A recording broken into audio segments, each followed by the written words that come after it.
new series. It's just going to be a time where I grab my yarn and my needle and I'm going to work on making a hat while just having a conversation. And for every hat I finish during this Crochet and Chat or any other of my free time, I'm going to donate to Warm Up America, which is pretty much just an organization where you can send the different things that you make and then they distribute it to people in need. Grab your supplies and join me, and you know, if you're interested you can donate your hat to the same organization. I'll make sure there's a link down below. For my hat, I'm just going to follow a pattern provided by Turtle Trunk. She has a great pattern for different types and sizes of hats. But I really like to use it because it's great for beginners. To begin with, I have a I-9 hook, which is a 5.5 millimeter, and I also have some yarn from Yarn Bee. It is Yarn ID Oats, and it's weight 4, so it's a worsted yarn. I'm going to try and make an adult small hat, and I'll just begin by chaining 45.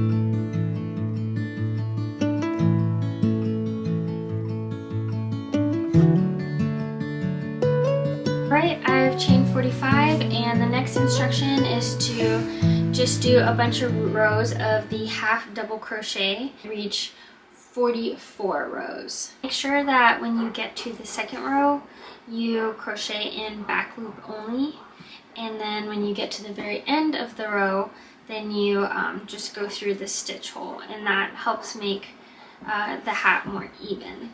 And you're just going to expect to make like a long rectangle, and then we'll put it together at the end.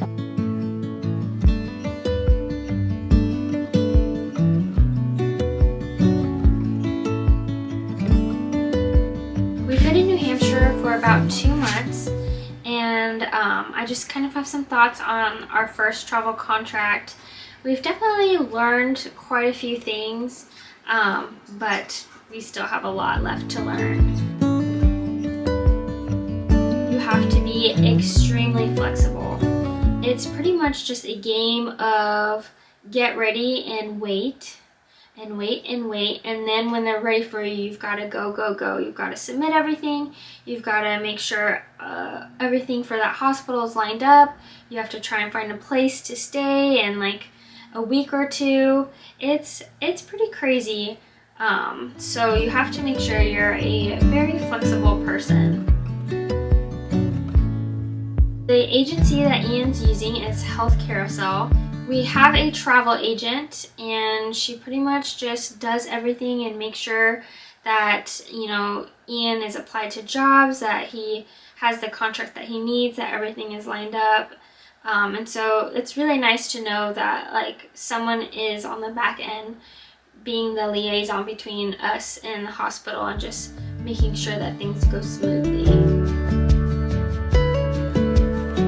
Used Furnish Finder. It was a really convenient app that allowed us to find a really cute little home, and we found it in a safe neighborhood. The landlord is really awesome, and we've met a couple other people who've also had a good experience through Furnish Finder.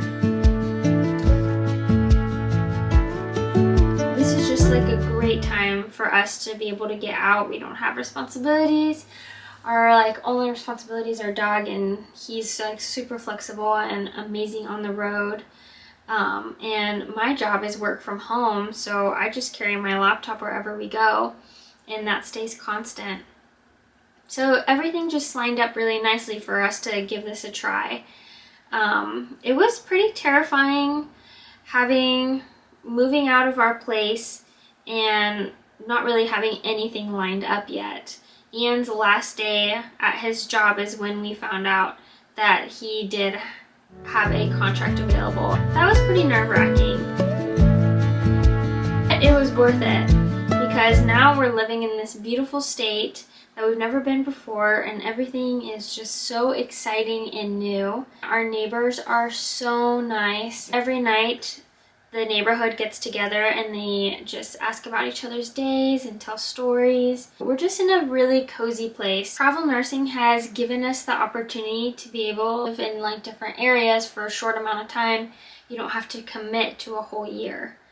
And Ian and I only have one free year before he's pretty much tied down for his medical school. And so we're really hoping that we can use this year to see what it's like to live, you know, around the US. We've only had this one contract and we're waiting to try and get another one. But, you know, one of the things about travel nursing is that it feels so unpredictable. I think there are people who find local contracts and they can stay in an area for a long time. But it just feels like it's so unpredictable. We had friends who were supposed to come up with us to New Hampshire, and the hospital kept changing their contract a week before they were supposed to come, and that happened to them twice. So they ended up just canceling. And the same hospital offered Ian an extension, so we were really excited because we thought we'd be able to stay in New Hampshire until March. And just recently we found out that they decided they actually don't need any more day shift and they're going to cancel the extension. So it's like, okay, you've got to be flexible and you can't get too excited about anything, even if it's like a week before you're supposed to start. They pretty much have the right to just change anything on you. We're kind of just stuck in this limbo of where are we going?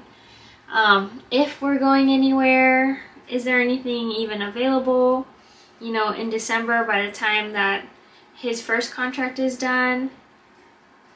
It just makes everything so much more confusing, and it's the holidays, so it's like, will we be able to go down to see our families, or will we have to just go straight to the next place, or do we even have a next place to go to? There's pretty much just a lot of questions right now, and there's really nothing we can do about it. We just kind of have to roll with the punches and stay flexible. And I know this is not something we're going to do long term, so I can deal with how unstable everything feels right now. But some of the amazing things that have come out of travel nursing, we traveled up to the mountains in New Hampshire, and we took a trip to Stowe, Vermont, and also went to Acadia and Bar Harbor.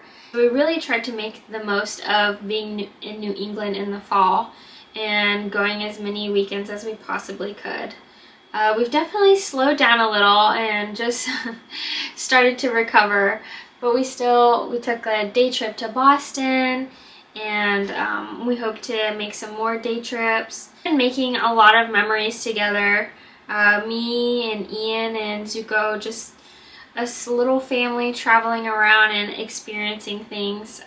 It's been pretty awesome. We had our first snow. I've never lived anywhere where it truly snowed, and I woke up and it was snowing the other day, so that was really exciting.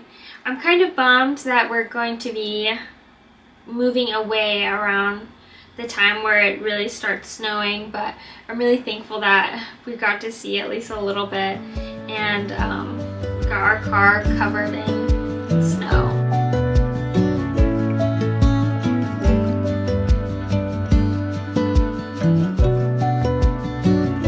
I'm really impressed that we were able to feel like we're at home here, even though we've only been here for 2 months. We've really tried to be a part of the community, just being involved with our neighbors and anything that they need, different recommendations, trying to go out to eat and find the best restaurants. Ian made a friend in the hospital, and so we went on a double date, you know, another couple who also was new to the area, so that was really fun. And I found an adult gymnastics class that I try and go to at least once a week, sometimes every other week, just get some exercise and meet people from the community. And so it's just really starting to feel like home, and you know, I would definitely recommend New Hampshire to anyone thinking about coming out. Sometimes the yarn gets a little bit tangled and I have to start over a little. It's fine. We'd really love to go watch a hockey game before we leave. and maybe hit like the ice skating rink and take ice skating lessons.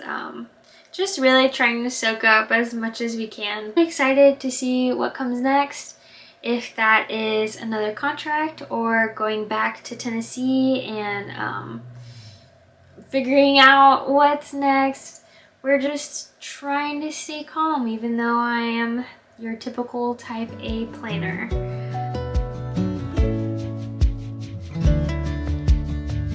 Got about a third done, and I'll come back when it's all said and done and we'll assemble it together.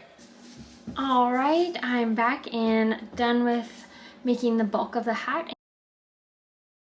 Now we're just gonna work on putting it together. So what I'm gonna do is single crochet 2 sides together using a slip stitch.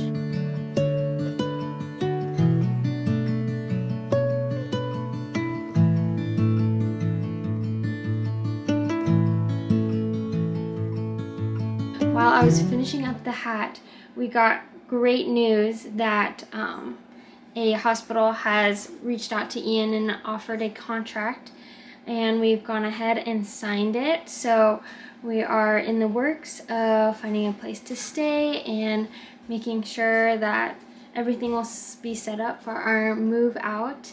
I'm not going to reveal where we're going yet, just keep that part of the surprise, but I am happy to announce that we are going to the West Coast, and it's kind of something we've always dreamed about, and I'm really excited to see what comes next for us. We've made it all the way to the end of the connection, and so we've got like a little tube. I'm gonna go ahead and cut off the yarn. I'll probably just leave about this much left to cut off.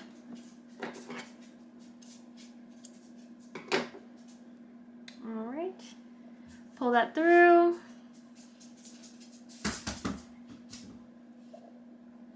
And then we just take our little darning needle, is what it's called.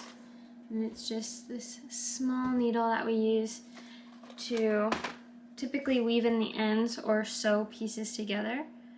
So I'm just gonna stick this in here. And now to sew up the hat, I'm just gonna weave in at the top back and forth. And that way it'll just create like a little scrunch when I pull it tight.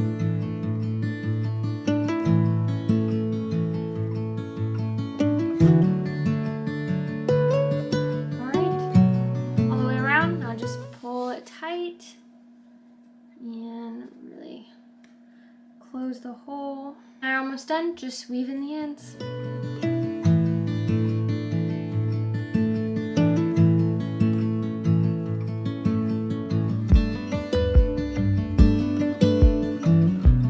Fold it over and our hat is done and ready to send off to warm up America, and hopefully it'll go to someone and keep them nice and warm. Thanks for joining me on this new little series that I'm trying, and jump on for the next one and we can keep making more hats or maybe even scarves or see whatever comes next. See you next time.